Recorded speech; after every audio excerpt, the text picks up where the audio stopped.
পর্যটক প্রিয় গাজীপুরবাসী, আমরা দেখাচ্ছি ঢাকার আশুলিয়ার উত্তরাতে প্রত্যাশা ব্রিজের অংশটি দেখাচ্ছি। এটি ঢাকা এবং গাজীপুরের মধ্যে সংযোগস্থলের হচ্ছে একটি ব্রিজ। আমরা পুরাতন ব্রিজে রয়েছে, আপনারা দেখতে পাচ্ছেন সেই প্রত্যাশা পুরাতন ব্রিজ, সেই ব্রিজে রয়েছি এবং নতুন ব্রিজটি দেখা যাচ্ছে। নতুন ব্রিজটির কাজ প্রায় সম্পূর্ণ, 80% কাজ প্রায় শেষ হয়েছে।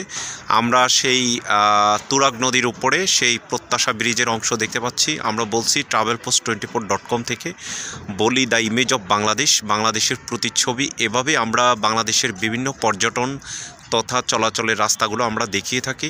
আজকে হচ্ছে 25শে জানুয়ারি 2025। হচ্ছে দেখতে পাচ্ছেন প্রত্যাশা ব্রিজটি অনেকাংশ তৈরি হয়েছে। এখন শুধু দুই পাশে গার্ডার দেখানোর বাকি রয়েছে এবং পাশে আশুলিয়া এলিভেটেড এক্সপ্রেস, সেটি দেখতে পাচ্ছি। ঢাকা আশুলিয়া এলিভেটেড এক্সপ্রেস, সেটিও দেখা যাচ্ছে।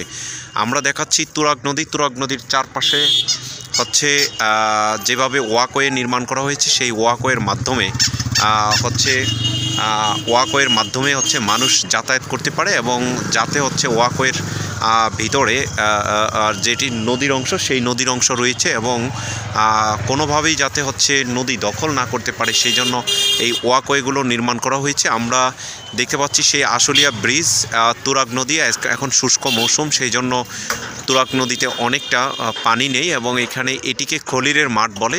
সেই খলিলের মাঠটি দেখতে পাচ্ছি, এইখানে ফ্লট করে হচ্ছে জায়গা বরাদ্দ দেওয়া হচ্ছে, সেই জায়গাটিও দেখতে পাচ্ছি।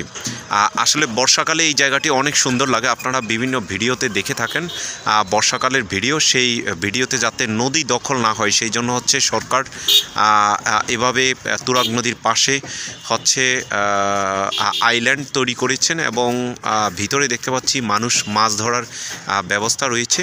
আর ঢাকা এলিভেটেড এক্সপ্রেস, সেটি হচ্ছে দেখা যাচ্ছে কাজ চলমান রয়েছে। আমরা বলেছি এলিভেটেড এক্সপ্রেসের 50% কাজ প্রায় শেষ হয়েছে এবং তুরাগ নদীতে অনেকটা হচ্ছে পানি শূন্য হয়ে গিয়েছে, যেহেতু তুরাগ নদী হচ্ছে এখন শুষ্ক মৌসুম, সেই হিসাবে তুরাগ নদীতে হচ্ছে এবং এই এলিভেটেড এই প্রত্যাশা ব্রিজের মাধ্যমে আমরা শুনেছি গাজীপুর চৌরাস্তা পর্যন্ত যাতায়াত করা যায় এবং এই পুরাতন প্রত্যাশা ব্রিজটি, সেটি হয়তো এখানে সতর্ক সংকেত দেওয়া হয়েছে যে প্রত্যাশা ব্রিজের মাধ্যমে যাতে কোনো প্রকার গাড়ি যাতায়াত না করে এবং মানুষ যাতে চলাচল করে, সেই প্রত্যাশা ব্রিজ আমরা দেখেছি অটোগুলো হচ্ছে শুধুমাত্র প্রত্যাশা ব্রিজের মাধ্যমে যাতায়াত করছে। এছাড়া আমরা প্রত্যাশা ব্রিজের নিচের যে অংশ, সেইখানে দেখতে পাচ্ছি প্রত্যাশা ব্রিজের কাজের অংশগুলো আমরা দেখেছি এবং দুই পাশে প্রত্যাশা ব্রিজ থেকে নামার যে অংশটুকু, সেগুলো এখনও তৈরি করা হয়নি।